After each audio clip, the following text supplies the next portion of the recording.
when we go into habit mode, which is, by the way, at least 40% of our life, our brain loves habits because it's a way to save energy.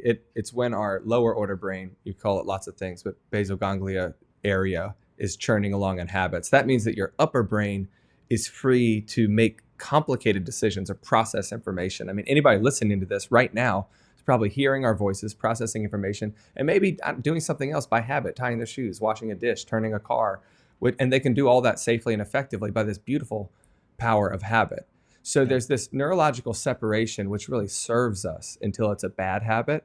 And that's when, we think about habits the most because they are the most deleterious to our lives, when they're addictions, Right. toxic patterns, unhealthy rhythms.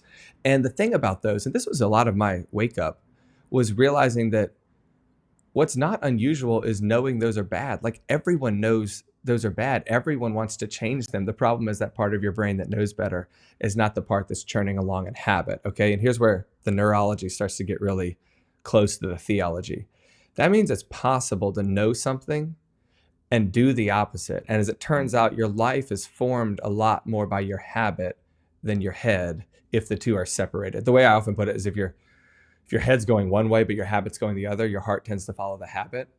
And that is really an exploration of the idea of liturgy and daily practice. And that might sound more complicated than it is. That's really the idea of just saying that if ordinary habits form who we are, and any psychologist will tell you ordinary habits form your identity, who you are, then that matches up perfectly with what the Bible has already told us, that we tend to become what we worship. The Psalms put it, Yes. we, like those who make and trust in idols, become like them.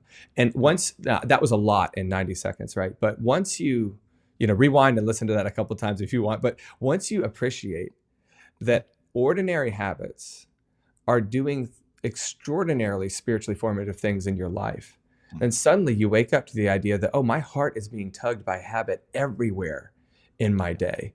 And that the goal of a disciple of Christ should be not to have this fallen separation between our upper and lower brain, or between our head and our habit and our heart, but rather to intertwine the worldview with practice